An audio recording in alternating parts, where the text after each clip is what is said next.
المعيشة غالية، يعني حتى المصاريف بتاع التعليم بقت غالية، كل حاجة بقت غالية. الدولار ده ان شاء الله ربنا يخسف بيه الارض. تعبانين يعني من المشكلة دي. لازم يبقى في رقابة من الدولة، محدش يقول لي اللي يغلى ما تشيلوش لان كل حاجة غلت. المفروض ما يبقاش لنا علاقة بالدولار. مش هقدر اعيش بنفس اللي انا كنت عايش بيه. مصر بالاخص يعني ازمة جامدة جدا، الناس تعبانة. دلوقتي انت مخلينا اشتغل مرة واثنين وثلاثة، انا ما بشوفش عيالي.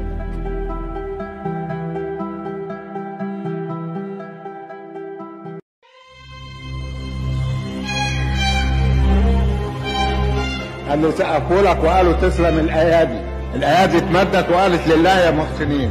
وامتلأت الاسواق بالمواكب تبيع صديد الوهم والمراكب، وفرشه بالوطن على الرصيف بالفكر والجياع وبالعناكب ومذله الرغيف. المية غلط والكهرباء غالية ودي اللي كان بياخد 3 كيلو بقى ياخد نص كيلو.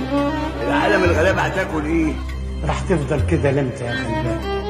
بتداري ايه باقي تاني عشان تبكي عنه؟ وطنك متباح، سرك متزاح، الدنيا حويطة وانت بتاع. كل ما حد ما يتكلم يقول لك ده ارهابي. تصبر وتتحمل وما تتكلمش خالص. كرامة تتفقد كل يوم عن يوم، بقى مفيش كرامة. ربنا معانا بقى.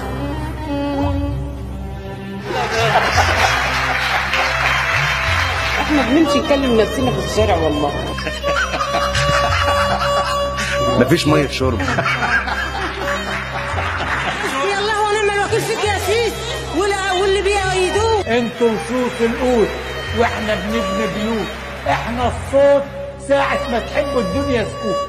احنا شعبين شعبين شعبين، شوف الاول فين والتاني فين، وهذا الخط ما بين الاثنين بيفوت. انتوا بعتوا الارض بفسد بناس ماتت والريحة سبقت طلعت انفاس، واحنا اولاد الكلب الشعب. احنا بتوع الاجمل وطريق الصعب وبضرب ببوز الجزمة وبسن الكعب والموت في الحرب.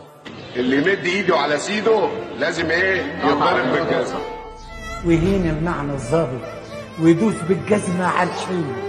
ربنا رازقه بجهل غنيف عن كل العلم، واحنا اسادهم واحنا الامن واحنا الامان. ماذا تعني بالكون يساعك يسعني؟ رد يا جربان يا ابن الكلب.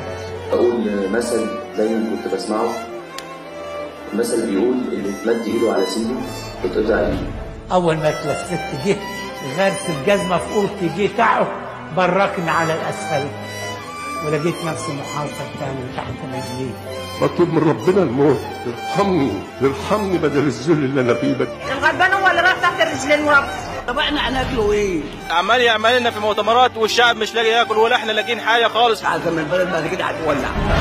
حركوا بقى شويه، اتحركوا. بكره مع الوقت هتزور الزنزانه دي اجيال، واكيد فيه جيل اوصافه غير نفس الاوصاف. ان شاف يوعى وان وعي ما يخاف. انتوا الخونه حتى لو خني ظني، خد مفاتيح سجنك وياك واترك لي وطن.